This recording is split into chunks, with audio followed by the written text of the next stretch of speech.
In Spiderman Web of Shadows, a goal we had with the mission structure was to really give the player constant action and always have something exciting for them to be doing. We've structured it with a mix of story missions that really progress the player through the game and intersperse it with tons of city crime stuff. With the city crime, there's always something happening.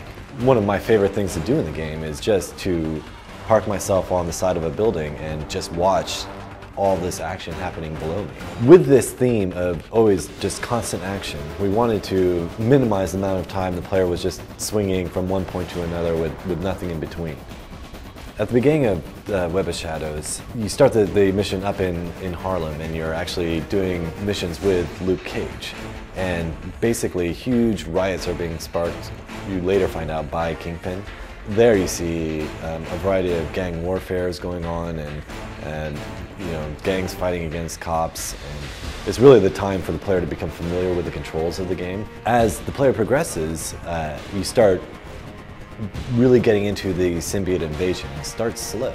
So there you start noticing just strange things happening. So we call them the hidden sins, but ordinary looking pedestrians doing abnormal things. You start seeing many more Marvel characters, and again, you start getting missions from Wolverine and other guys that you can fight along with you as this invasion is really starting to take hold.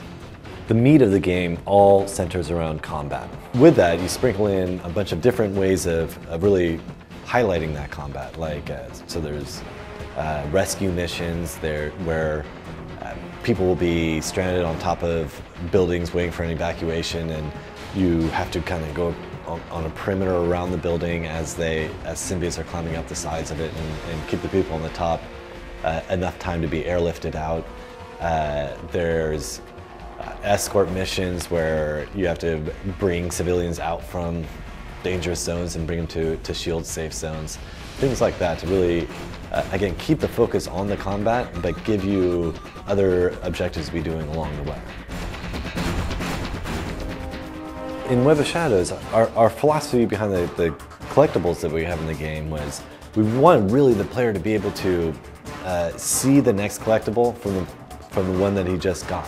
And it really becomes this addictive thing where the second you land on a building and pick one up, you're already looking around for the next one.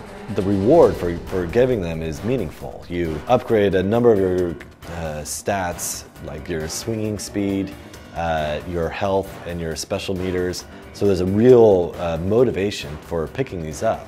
One of the main drivers the player has in the game is really this drive to upgrade the character. There's dozens and dozens of moves for both the red suit and the black suit that you can upgrade. And you use the experience that you get for having all these different fights and completing missions. They all go into an experience pool that you then use to upgrade your character. So that just gives you a little look at the world and the structure of Spiderman Web of Shadows, and I hope you guys all enjoy it and be looking for it on the shelves on all the platforms later this fall.